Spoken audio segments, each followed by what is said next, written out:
Ferrand vous invite au cœur de l'histoire sur Europe 1. Aujourd'hui, Franck Ferrand, vous avez décidé de nous emmener au cœur de l'histoire de Lucrèce Borgia, qui était fille de pape. Bonjour Franck. Bonjour Anissa, bonjour à tous. Elle était la fille du pape Alexandre VI, qu'il avait eu avant son élection, je vous rassure quand même.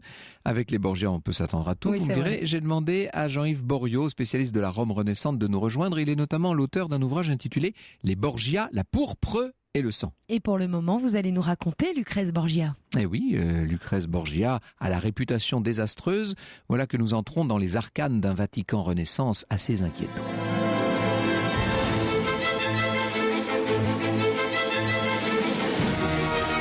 Au cœur de l'histoire sur Europe 1.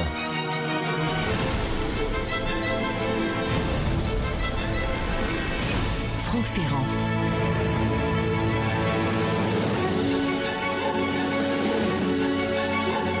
C'est en 1833 que Victor Hugo met sur le théâtre, comme on disait alors, sa Lucrèce Borgia, qu'il présente comme une pécheresse impénitente, une empoisonneuse marquée de la tache de l'inceste, une manipulatrice qui cherche à retrouver une forme de pureté, qui le cherche par amour, mais que ses vilainies condamneraient indéfectiblement au malheur.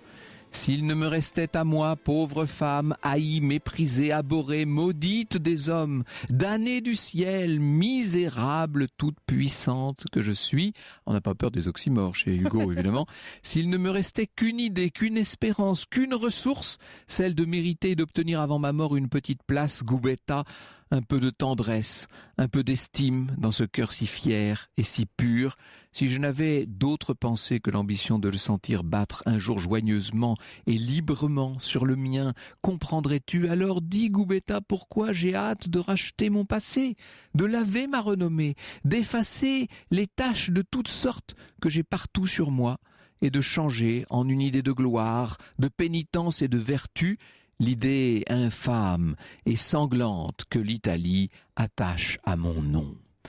Évidemment, on ne joue plus beaucoup Lucrèce Borgia aujourd'hui. C'est vrai que par cette œuvre, Victor Hugo a sans doute apporté à l'histoire du théâtre et sans doute à l'art en général, mais il a peu apporté à l'histoire car, disons-le, la vérité s'est révélée sans doute beaucoup plus nuancée. Il est vrai que la vie de Lucrèce Borgia porte son lot d'ambiguïté.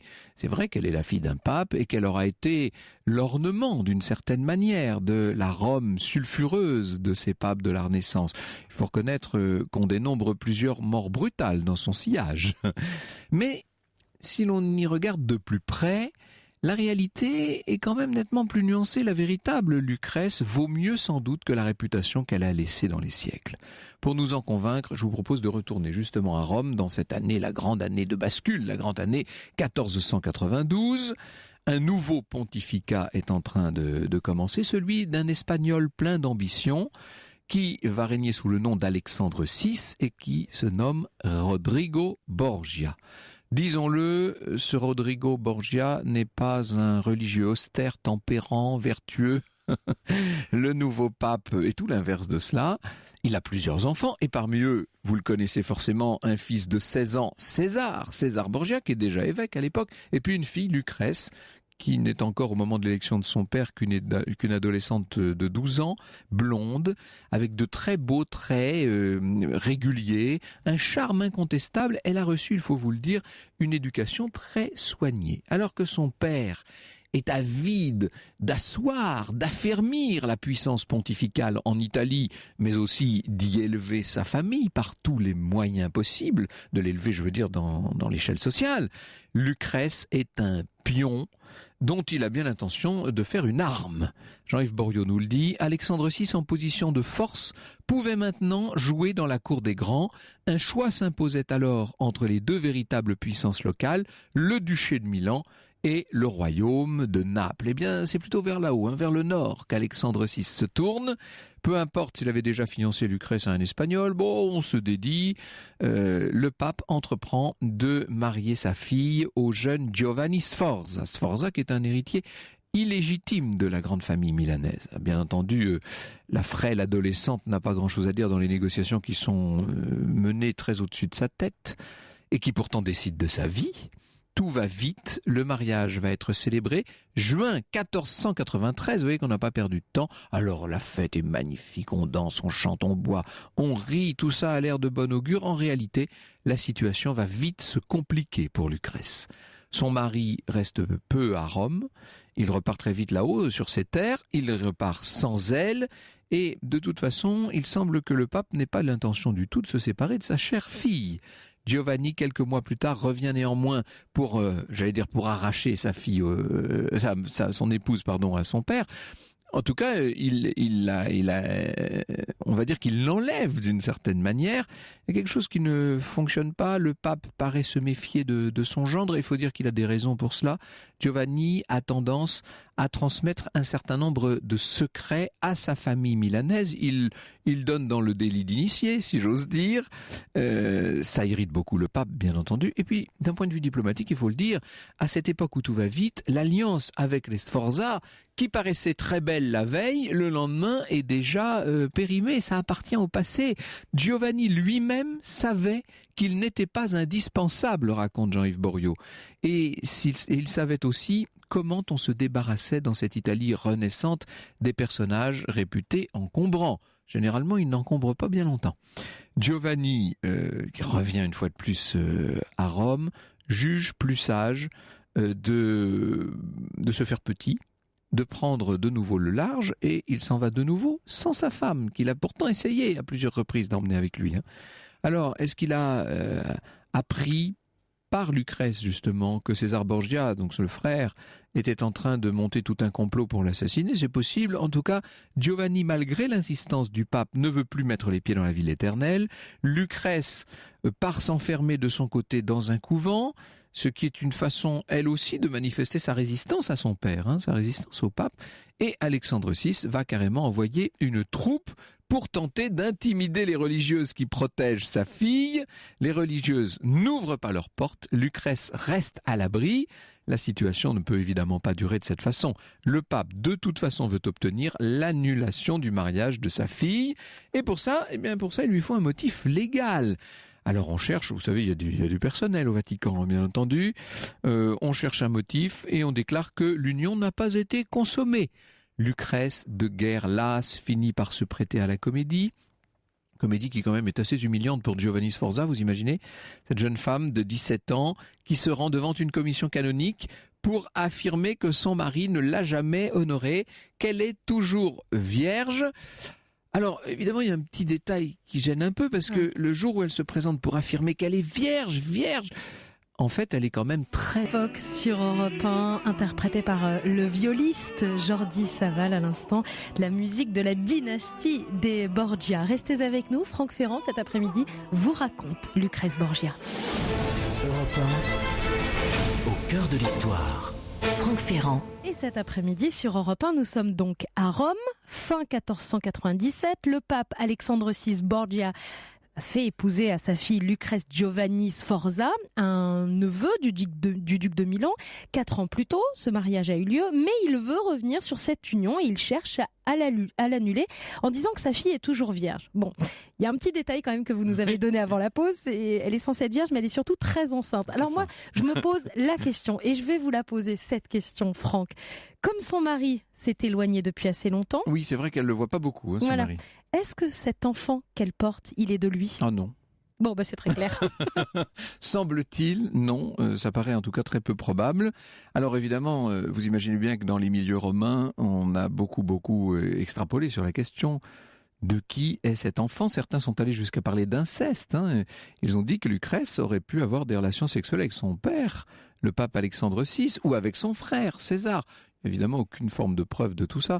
Ce qui a l'air plus probable, c'est que Lucrèce ait plus simplement eu une liaison avec un messager de son père, le séduisant Pedro Caldes. Ça, c'était au moment de son séjour au couvent.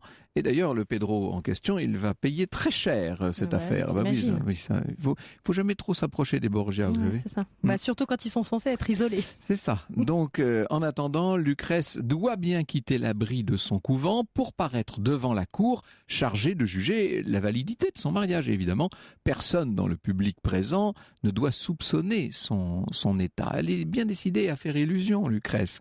Et elle va faire preuve d'un certain certain sang-froid. Elle fut magnifique, nous dit Jean-Yves Boriot.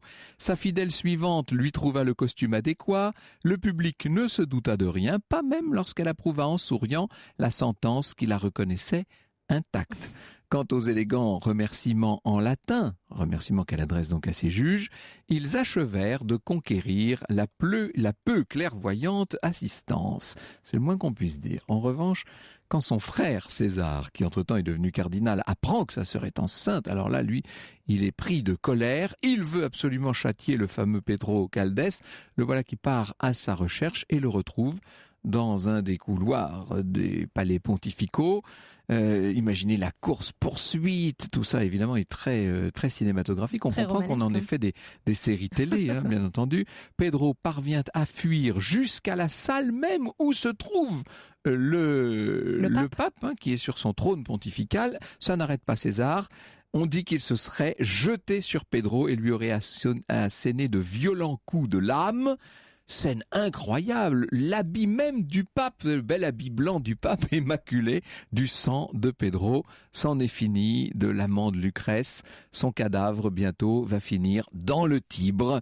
Ça c'est la tradition romaine, vous savez, ça remonte très loin jusqu'à l'Antiquité bien sûr. Quelques semaines plus tard, Lucrèce va donc accoucher d'un petit garçon. César peut concrétiser une mission que son père lui avait confiée, qui est de trouver à Lucrèce un nouveau mari. Mari qui, encore une fois, va devoir servir les intérêts du clan Borgia.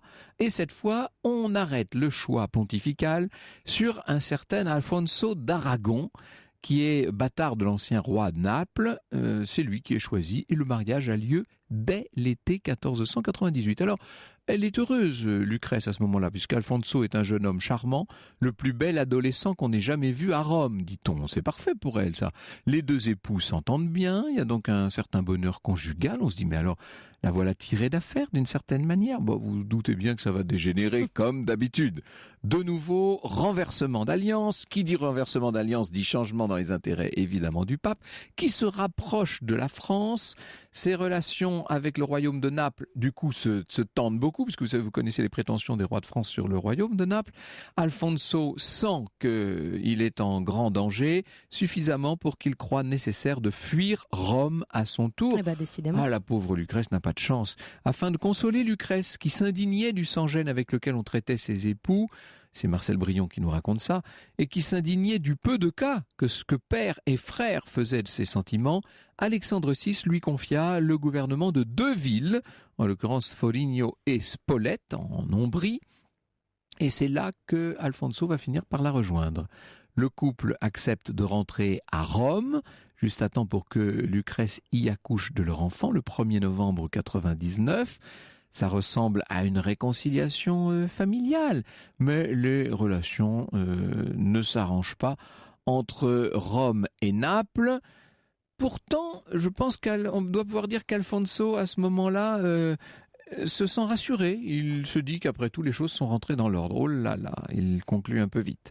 15 juillet 1500, il est en train de marcher tout près de la place Saint-Pierre avec des proches, et voilà que des hommes grimés en pèlerin, habillés en pèlerin, grimés, se présentent devant lui. Ça y est, on sort les dagues, les armes s'entrechoquent.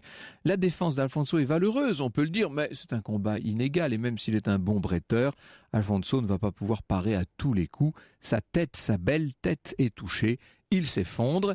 Alors que les assaillants allaient se saisir de son corps pour essayer d'effacer leur forfait, des gardes pontificaux, on a envie de dire il est grand temps, hein, les gardes du pape interviennent juste à temps. Alfonso peut être transporté jusqu'au palais voisin et Lucrèce découvre son mari ensanglanté, moribond. Là vraiment, elle estime que c'est trop d'une certaine manière, elle est frappée au cœur, elle s'effondre, elle perd connaissance. Quand elle recouvre ses esprits, elle est décidée à tout faire pour sauver Alfonso. Elle va demander qu'un certain nombre de gardes soient disposés aux abords de sa chambre. Personne ne doit y pénétrer, seulement les gens de la plus parfaite confiance. Au cœur de l'histoire sur Europe 1. Europe 1 au cœur de l'histoire. Franck Ferrand. Et nous sommes au cœur de l'histoire cet après-midi de Lucrèce Borgia, qui est touchée en plein cœur puisque son mari, Alfonso, a été attaqué en pleine rue. Elle veut donc maintenant le sauver. Oui, et la question qui se pose, c'est de savoir qui s'en est pris à Alfonso. Il y a des rumeurs qui circulent évidemment, et certaines, sans preuve du reste, impliquent évidemment César Borgia, qui entre-temps d'ailleurs s'est défroqué, et qui semble prêt à tout, pour servir ses ambitions. On prétend qu'il aurait chuchoté après l'attentat du 15 juillet, ce qui ne s'est pas fait au dîner peut se faire au souper. Quoi qu'il en soit, Alfonso, lui, est en train c'est un grand rescapé, mais il va de mieux en mieux. Il semble probable qu'il se relève de ses blessures. Lucrèce est là, à son chevet, qui veille avec dévotion. Elle y croit. Le couple, sans doute, nourrit le projet de partir vivre le plus loin possible. À Naples, pourquoi pas. Coup de théâtre le 18 août, même si des récits différents de l'événement existent, mais en tout cas, là, on ne peut plus douter, César est bien l'instigateur. Profitant d'une courte absence de Lucrèce au chevet de son mari, des hommes qui sont envoyés par César entrent dans la chambre d'Alfonso, ils l'accusent de complot. Quand Lucrèce revient, la chambre est bloquée, fermée, l'accès est complètement bloqué. Il serait arrivé malheur, il serait arrivé un accident, ce n'est que trop clair. Une douleur immense l'a saisie et pour essayer d'étouffer le scandale, on va inhumer Alfonso en toute discrétion, comme ça, dans les heures qui suivent. On l'efface du paysage romain, si je puis dire. Vous imaginez ça ? On est venu tuer un blessé qui était en train de récupérer. On a achevé le crime. Ce qui ne s'est pas fait au dîner peut se faire au souper ou le lendemain. Quant au motif du crime, alors là c'est difficile de savoir ce qu'il en est exactement, mais si on peut penser que l'union de Lucrèce et d'Alfonso, ayant perdu tout intérêt politique, ne devait pas survivre d'une certaine manière, puis on avait peur que tous les deux ne partent pour Naples, vous savez. Pour justifier le crime, raconte Marcel Brion, on prétendait qu'Alfonso nourrissait le désir de tuer César. Déshonorer son mari après l'avoir assassiné, Lucrèce ne pouvait le supporter. Malgré les représentations du pape et les négociations déjà engagées pour lui donner un troisième mari, Lucrèce quitta Rome et se retira dans le petit château de Népi. Sur son ordre, on avait tendu de noir une chambre, renvoyé au Vatican tous ses bijoux, tous ses vêtements, à l'exception d'une triste et mince robe de veuve. Alexandre VI dit que le temps est le grand guérisseur, vous savez. Il va laisser tranquille sa fille, là, pendant tout un moment, à l'écart, quand même pas trop longtemps. La jeune femme a 21 ans maintenant, elle a déjà été mariée 2 fois. Elle peut encore servir, si je puis dire, diplomatiquement, en lui faisant contracter une nouvelle union. La papauté Borgia, peut espérer renforcer une alliance à un moment où, en Italie, on peut dire que les différentes principautés se mènent de très violents combats. Cette fois, c'est avec Ferrare que le pape, quand je dis le pape, il y a toujours César, qui est là dans son ombre. Les Borgia entendent sceller un accord avec Ferrare. C'est là que règne la prestigieuse famille d'Este, vous savez, qui est une pièce très importante dans toute la partie centrale et septentrionale de la péninsule. L'héritier à marier se nomme Alfonso d'Este. Au moins, on n'aura pas besoin de changer de prénom, vous voyez. Jean-Yves Boriot précise, on négocia d'autant plus âprement que les ambassadeurs ferrarés à Rome avaient fait sur la famille Borgia des rapports peu amènes. La dot annoncée fut somptueuse, 100 000 ducats. Plus 2 châteaux empruntés, il est vrai, au diocèse de Bologne, une série de bénéfices, 75 000 ducats de bijoux, vêtements et tapis, mais surtout une réduction de 4 000 ducats à 100 de la redevance annuelle versée par le duc de Ferrare à son suzerain, le pape. C'est-à-dire une ristourne de, c'est beaucoup, plus de 99% si je ne m'abuse. Cet accord est trouvé au cours de l'année 1501. Lucrèce comprend qu'elle ne va pas pouvoir vivre dans le veuvage toute sa vie et il lui faut bien accepter les intérêts de son père et de sa famille. Peut-être que l'idée de s'établir cette fois loin de son père et de son frère est une motivation par ailleurs. Début 1502, la voilà donc qui quitte Rome pour prendre la route du Nord. Son arrivée à Ferrare en février est l'objet de célébrations extraordinaires. une crainte quand même. On affirme que Giovanni Sforza, donc le premier mari, celui qui a été complètement humilié par l'annulation de l'union, que Giovanni pourrait venir jouer les troubles fêtes à Ferrare. La vérité, c'est qu'il ne viendra pas. Ainsi, Lucrèce devient l'étoile brillante de ce qu'il faut bien regarder comme une nouvelle cour. Elle va, au fil des années, y entretenir un certain nombre de galanteries, plus littéraire qu'autre chose d'ailleurs. Elle y est confrontée à des intrigues, à des désordres terribles. Elle se distingue, on peut le dire, par sa culture, par son élégance, par une piété très démonstrative, mais qui semble tout à fait sincère. On est quand même très loin de l'image scandaleuse qu'on a donnée de Lucrèce Borgia. Et assez vite, depuis Ferrare, on peut constater que en quelque sorte, que tout ce que le pape Alexandre VI avait construit était en vérité bâti sur des bases d'argile. Alexandre meurt dans des circonstances d'ailleurs assez troubles en 1503. Quant à César, vous savez, César, ce frère avec lequel elle avait noué des relations tellement complexes, il disparaît en 1507, après avoir lui aussi connu toutes les vicissitudes possibles dans une vie de matamore et bien des revers. Lucrèce, désormais, ne vit plus pour les Borgia. Elle a rejoint les Este, cette dynastie à laquelle elle va donner de nombreux enfants jusqu'à sa mort qui surviendra en 1519, cette mort qui va donc la faucher avant ses 40 ans. Bonjour Jean-Yves Bourriaud, merci beaucoup d'être à nos côtés cet après-midi pour revenir sur toutes les questions que pose la vie tumultueuse de Lucrèce Borgia. Au cœur de l'histoire sur Europe 1. Lucrèce Borgia est au cœur de l'histoire. Franck Ferrand revient avec son invité. Merci d'écouter Europe 1 et voici Sam Smith. Good at Goodbyes. Dans moins d'une minute, au cœur de l'histoire continue, au cœur du destin de Lucrèce Borgia cet après-midi avec Franck Ferrand sur Europe 1. Europe 1 au cœur de l'histoire. Franck Ferrand. Nous sommes au cœur de l'histoire de Lucrèce Borgia. Nous allons au-delà de la légende cet après-midi. Nous allons plus loin avec votre invité. Vous recevez Jean-Yves Bourriaud. Il est professeur émérite de langue et littérature latine à l'Université de Nantes et spécialiste de la Rome renaissante. Il est aussi et surtout l'auteur des Borgia, la pourpre et le sang, paru chez Perrin. Alors c'est un très beau livre qui remet évidemment en cause un certain nombre des idées toutes faites que l'on avait sur Lucrèce Borgia. Évidemment, Victor Hugo a beaucoup fait pour noircir le tableau. Le drame de Victor Hugo est particulièrement sanguinolent et sombre. Évidemment, c'était assez terrible, Jean-Yves Bourriaud. Oui, vous avez tout à fait raison tout à l'heure de dire que cette pièce de Victor Hugo constituait un véritable écran entre la véritable, entre guillemets bien entendu, Lucrèce Borgia et nous.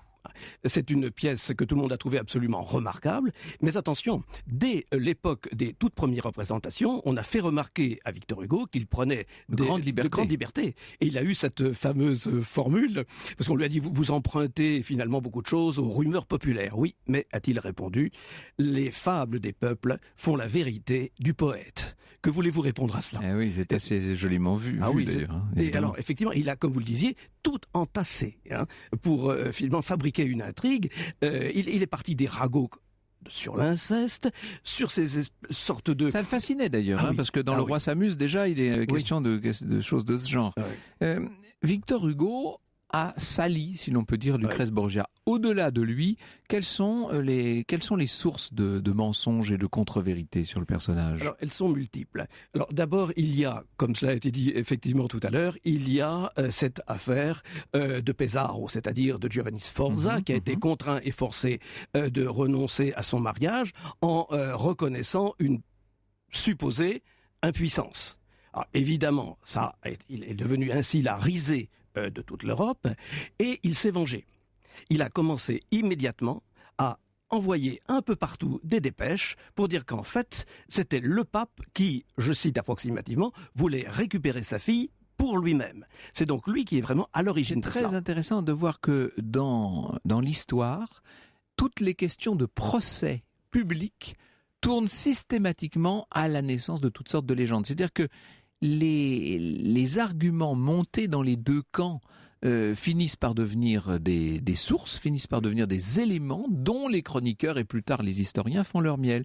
Et donc c'est une des sources, tous ces procès-là, notamment les procès pour les annulations de mariage, sont toujours la source de beaucoup de choses alambiquées et assez fausses d'une certaine manière. Oui, tout à fait. D'autant que tout cela est répercuté par les ambassadeurs. Et ces ambassadeurs, nous les connaissons bien, leur nom peu importe, il y a Sanoud, Infessoura, des gens finalement très importants à l'époque, et dont nous avons gardé la plupart des dépêches. Et là, on voit bien que tous ont répercuté cette idée de l'inceste potentiel, mais en s'appuyant non pas sur des faits, comment voulez-vous, mais c'est le fameux Sidi Itche. On dit que, et on ne cite jamais sa source. Calomnier, il en restera toujours quelque chose, disait Beaumarchais. C'est exactement le principe qui a été mis en œuvre là. Voilà.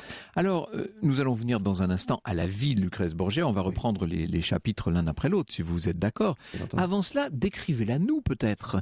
On possède des portraits et des descriptions d'une Lucrèce qui était une très belle femme. C'était une très belle femme. Pendant la première partie de sa vie, c'était une femme absolument admirable. C'était une blonde de taille moyenne, avec un visage très très fin.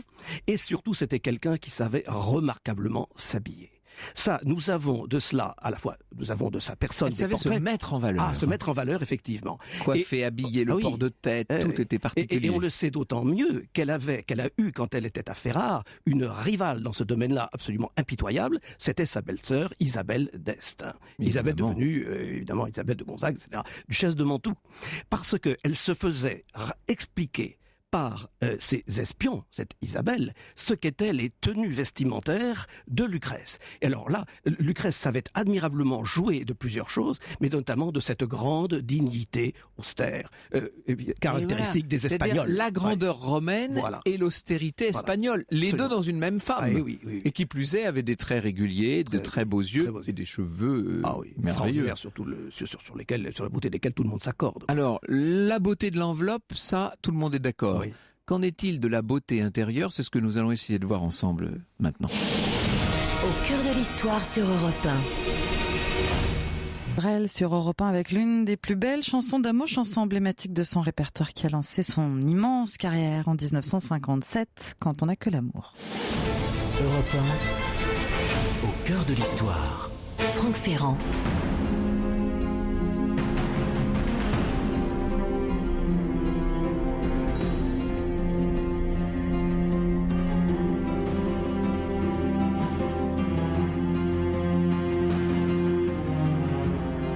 Du générique de la série Borgia, la série franco-allemande qui a été l'un des grands succès de Canal+, et que de nombreux auditeurs risquent de reconnaître cet après-midi. Vous êtes très nombreux à réagir à cette émission et nous allons aller plus loin pour découvrir cette énigmatique et fascinante Lucrèce Borgia avec Jean-Yves Borriaud qui est votre invité. Franck, il est l'auteur des Borgia, le pourpre et le sang paru chez Perrin. Mariette nous dit sur Facebook, son père, le pape Alexandre, s'est servi d'elle pour s'accaparer des terres en Italie. Guillaume nous dit sur Twitter, en fait, cette femme n'a été que le jouet politique de son père. Bref, Lucrèce Borgia vous fascine. Ah oui, il faut dire que lorsqu'on voit son portrait par Veneto sur la couverture de votre ouvrage, on comprend qu'elle est quelque chose de fascinant. Hein. Elle a carrément un sein à l'air et on pourrait presque compter chacun de ses cheveux d'or sur le portrait. C'est tout à fait vrai. Et il faut noter également les bijoux, parce que c'était quelqu'un qui adorait les bijoux. On a eu la chance de retrouver la liste de ces bijoux. Il y en a des dizaines et des dizaines, mais c'est une chose absolument extraordinaire. Des parures inouïes. Des parures inouïes. C'était quelqu'un qui, encore une fois, savait vivre pleinement. Elle a été plusieurs fois épouse, elle a été maîtresse également. D'abord, est-ce qu'elle était une bonne fille? Comment expliquer son enfance? De qui est-elle la fille? Je parle de la mère cette fois, parce que évidemment Rodrigo, on le connaît, lui. Alors, elle est la fille de Vanozza Catanei, que nous connaissons finalement assez bien. Ça a été vraiment la première maîtresse en titre de Rodrigo, devenu Alexandre VI. Et c'est elle qui lui a donné César, Lucrèce, Giovanni, donc ses principaux enfants. Et cette femme, Alexandre VI, l'a mariée et il lui a donné différents maris. Certains, elle était veuve assez rapidement, mais il s'est vraiment bien occupé d'elle une fois, ma foi, la passion un peu évanouie. Il ne l'a jamais, si je puis dire, laissé tomber. Il l'a mariée plusieurs fois, comme je le disais, et il lui a fait donner un domaine dont elle a vécu. Et la petite, lorsqu'elle n'est encore que fille d'archevêque et bientôt de cardinal, quelle éducation reçoit-elle ? Alors le problème que nous avons, vous le connaissez bien, c'est-à-dire que nous n'avons pas énormément de détails sur l'éducation des filles en général. Hein. Alors sans doute a-t-elle suivi sa mère dans l'abbaye de Subiaco, où ma foi Vanozza s'est trouvée après ses couches, et ensuite elle est rentrée à Rome. Et là, ma foi, les choses nous échappent jusqu'à ce qu'on la retrouve dans ce palais qui n'existe plus malheureusement, qui était contigu au Vatican, celui de Santa Maria in Portico. Évidemment, qui était le palais où vivait toute la famille du nouveau pape, parce que Rodrigo va être élu à l'issue d'un conclave d'ailleurs assez extraordinaire. Et là, d'un seul coup, c'est une transformation complète pour Lucrèce, on l'imagine. C'est le triomphe tel que vous le décrivez dans votre livre, je vous cite. Pour Rodrigo, qui avait manié la simonie comme personne avant lui, c'était, après tous ces conclaves perdus, un véritable triomphe, marqué, dit l'ambassadeur de Mantoue, par, je cite, « plus de pompe que jamais pour le couronnement d'un pape de notre époque ». On lui proposa de prendre le nom de Calixte, mais il refusa. Il serait Alexandre VI, ce qui en soi valait programme. Il se voulait le nouvel Alexandre, cette fois de la chrétienté, ce pape d'origine espagnole, en fait. Hein. Absolument.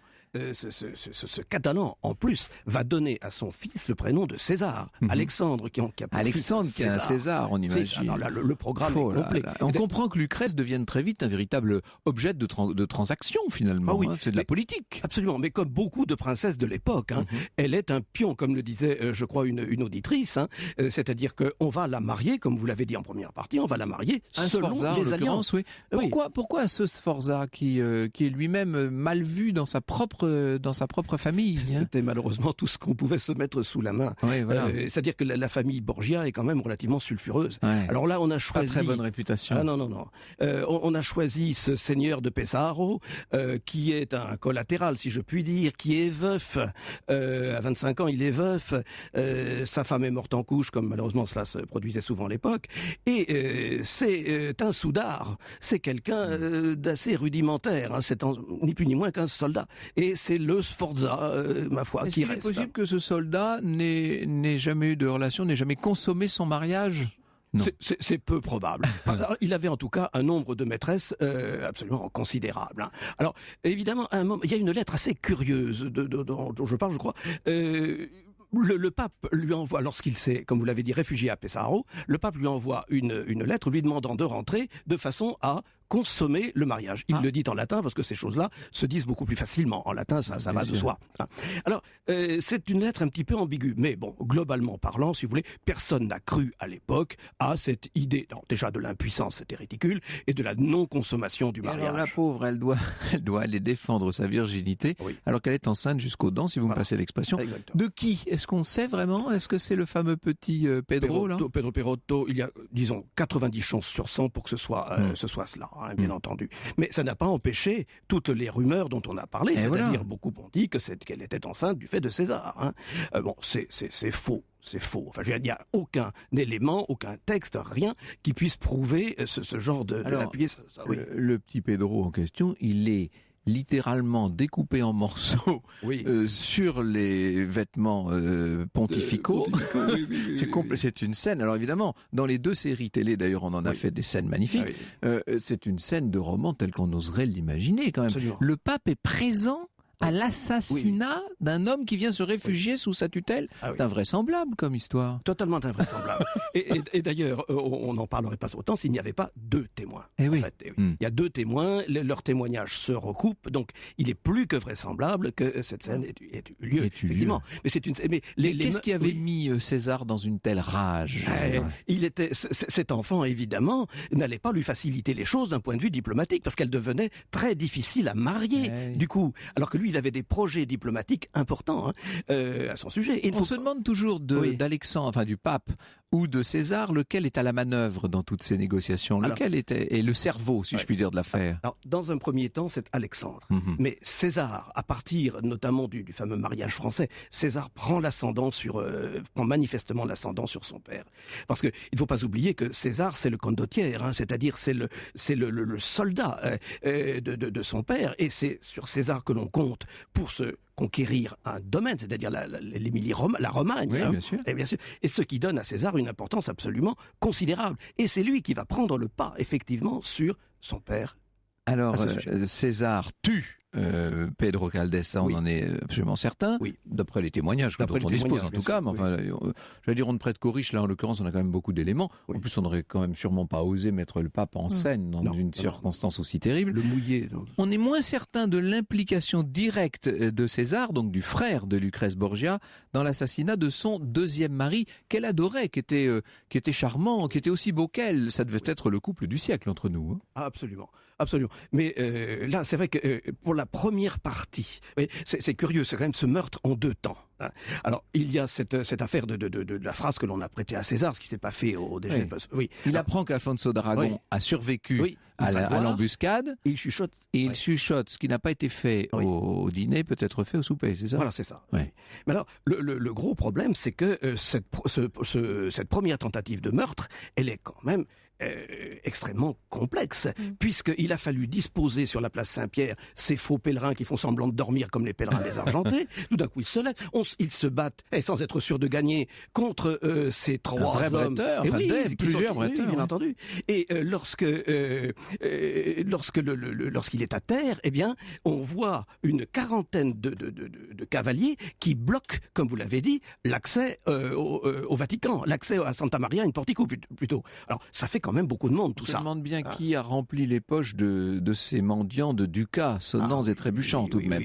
Ce qui est sûr, c'est que c'est bien César qui va achever le travail. Ah, ça, c'est absolument certain. C'est son homme de main, Michelotto, qui va directement tuer ce malheureux. Là, les choses sont sans ambiguïté. Il y a des dizaines de témoins. Enfin bon.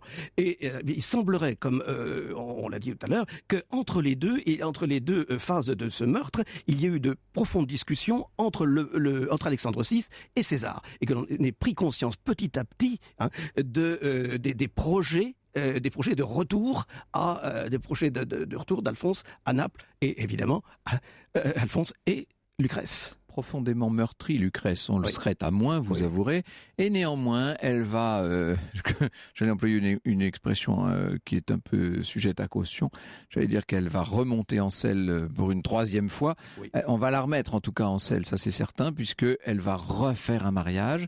Est-ce que ça a été pour elle une porte de sortie, ce nouveau mariage, Jean-Yves Bourriaud? Oui, là, mais on change complètement de personnage cette fois. C'est ça, hein. Là, elle devient très austère. Et puis là c'est le côté espagnol qui prend le dessus. Voilà, mais elle va être donc duchesse de Ferrare, et c'est un véritable programme, c'est-à-dire qu'elle va maintenant devenir l'une des grandes dames, l'une des grandes figures de la Renaissance, à l'égal d'Isabelle d'Este, de Béatrice, qui a épousé elle aussi un Sforza, mais qui elle a fait venir à Milan, qui a fait venir Léonard de Vinci. Elle devient une de ces grandes dames, et c'est un personnage, bon certes, qui continue à avoir des contacts avec les milieux catalans, mais c'est une autre personne. Maintenant, elle va avoir petit à petit la responsabilité d'un duché, puisque son soudard de mari va évidemment participer à ce qui est pour nous les guerres d'Italie. Il va être mouillé jusqu'au cou là-dedans. Il va être sur le point d'ailleurs de perdre son duché, et pendant qu'il est absent, c'est Lucrèce qui gère les affaires courantes.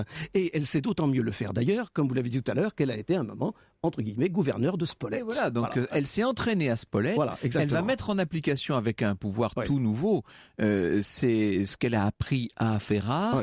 Elle va laisser des traces que nous allons voir tout à l'heure et qui sont certes importantes. Tout ça s'effectue au moment où le pouvoir de son pape de père et de son bretteur de frère est en train de sinon disparaître, en tout cas de s'effondrer. Et puis bientôt, le pape va finir par mourir. Les circonstances de la mort d'Alexandre VI demeurent un peu étranges, non? Franchement. Elles sont même très étranges, très étranges, parce que tout cela se passe lors d'un banquet auquel un cardinal, Cornetto, a convié César, Alexandre et quelques autres dignitaires du Vatican. Et évidemment, les Borgia ont fait venir leur propre vin. Et vous dites évidemment parce qu'ils avaient l'habitude de se méfier, en fait. Bien entendu, à Rome, on se méfie quand même. On ne va pas boire le vin des autres comme ça. C'est la période du poison. C'est la grande époque. La cantarelle, le fameux poison sur lequel on pourrait gloser longuement. Eh bien, finalement, tout le monde est malade. Tout le monde est malade, c'est-à-dire Alexandre est malade, César est très malade, tout le monde est malade. Donc il y a eu un empoisonnement, volontaire ou non, il y a eu un empoisonnement. Alors maintenant, ce que pensent les meilleurs spécialistes, parce qu'il y a toujours des gens qui s'interrogent là-dessus, de l'affaire, c'est qu'il y a eu un double empoisonnement. Un empoisonnement venu du clan Borgia et un empoisonnement venu de Cornetto. Incroyable. Dont il ne faut pas oublier qu'il sera condamné quelques années plus tard pour avoir tenté d'assassiner le pape. Alors, évidemment, nous n'avons pas d'éléments absolument tangible. Mais enfin, ce qui est absolument évident, c'est qu'Alexandre VI n'a pas eu la malaria. Alors, un coup de malaria. Or, c'est ce qu'on a avancé, ça a été la thèse officielle. Bien entendu. Pape mort de la malaria. Mort de la malaria. Alors, on n'a jamais vu, évidemment, la malaria s'abattre sur tout un banquet comme ça et décimer ses participants. Il faut dire qu'Alexandre VI n'avait cessé, au cours d'un règne pour le moins difficile, de se faire des ennemis partout. Nous avons, l'autre jour, nous parlions de la révolution florentine, bien entendu. C'est un des épisodes, mais il faut parler de ses démêlés avec la famille de Naples, bien entendu, avec le roi de France, quoi dire, et puis avec les Romains eux-mêmes. Donc c'est un homme qui avait fini par se faire universellement détester, ce pape ultra puissant. C'est-à-dire qu'à force de vouloir jouer sur tous les tableaux, on finit par avoir quelques problèmes. Est-ce qu'on pourrait lui reconnaître quand même quelques qualités à ce pape Oui, absolument. Ce pape Rodrigue, si je puis dire. Le pape Rodrigue. Ce qu'on oublie de souligner, c'est que, un peu trop souvent, c'est que c'est quand même lui qui a décidé du partage du monde avec le fameux traité de Tordesillas, bien sûr. Entendu. Donc là, il a eu une importance. On a coupé le monde en deux entre portugais et espagnols. Et il a eu à cœur la nécessité de la fameuse croisade, c'est un thème récurrent à l'époque. Alors cette croisade, ça n'est plus une expédition qui doit les libérer, si j'ose dire, les lieux saints. C'est simplement la nécessité de pacifier la Méditerranée, surtout. Puis de s'opposer à l'avancée turque, quoi. Voilà. Alors, il a eu toujours ce souci-là, de cette Donc c'est croisade. Un politique, quand même. Mais c'est un politique, bien entendu. Et il ne faut pas oublier que ces conditions d'exercice sont difficiles à Rome. Il a affaire toujours au clan des Orsini. Il faut imaginer les colonna, les Orsini. Toutes ces grandes familles romaines qui essaient de le faire trébucher à chaque pas. Finalement, on serait presque tenté d'essayer de réhabiliter le pontificat de ce souverain qui, c'est vrai, de ce pape qui, c'est vrai, par ailleurs, est devenu l'incarnation des abus, des dérives de la papauté, et ça va aider la réforme, ça forcément. Bien entendu. Mais c'est quelqu'un qui a mené une politique donc extérieure très très importante. En plus de ça, il a été du simple point de vue de la théologie, il a été quelqu'un de très actif. Et actuellement, il y a des colloques qui se succèdent en Italie pour analyser, pour permettre de mieux comprendre ce qu'a été sa politique de pape. Sa politique appuyée sur ce bras armé qu'est César, qui est un peu son homme de main, tout en étant son fils, bien entendu. César Borgia, dans les relations avec Léonard de Vinci, notamment, sont très passionnantes, mais ça nous entraînerait un petit peu plus loin. Comment expliquer que la puissance des Borgia s'effondre aussi vite, presque aussi vite qu'elle était montée, si je puis dire? Comme l'a bien montré Machiavel, le problème, c'est qu'elle ne repose que sur une personne. Et voilà. Une personne, c'est Alexandre VI. Alexandre VI, donc, meurt dans les conditions que nous avons évoquées tout à l'heure, et César ne peut pas réagir parce que César aussi est malade. Il le dira toujours. Si je n'avais pas été malade à ce point-là, à ce moment-là, les choses se seraient déroulées différemment. Et tout va s'effondrer parce que, comme on disait, tout repose sur la puissance d'un seul homme. Et finalement, on dit les Borgia, ça n'est jamais que la vie d'Alexandre VI et de son entourage et de sa famille et de ses enfants. Mais on ne peut pas parler d'une véritable ère Borgia. C'est très excessif de dire ça. C'est très excessif, effectivement. Il y a eu auparavant un premier pape Borgia dans les années 1450, c'est le pape Calixte III. Mais à notre époque, effectivement, il y a ces trois personnages. Et quand Alexandre VI s'effondre, César meurt, etc. Merci beaucoup, Jean-Yves Boriot. Votre livre, Les Borgia, la pourpre et le sang, est paru chez Perrin. Merci beaucoup Anissa, nous nous retrouvons demain en direct à 14h au cœur de l'histoire. Oui, avec une émission consacrée à l'histoire d'Isabelle de France. À demain.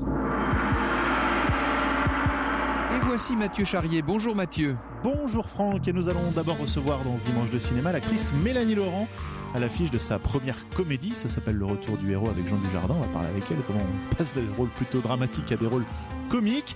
Et puis dans la deuxième partie de l'émission, notre dossier, on partira aujourd'hui en reportage dans le studio d'enregistrement de Gabriel Yared, grand compositeur de musique de film. Il nous a accueillis entre son piano et son studio de mixage, vous verrez, c'est une immersion sonore assez exceptionnelle. Merci beaucoup Mathieu, nous nous retrouvons demain en direct à 14h sur Europe 1.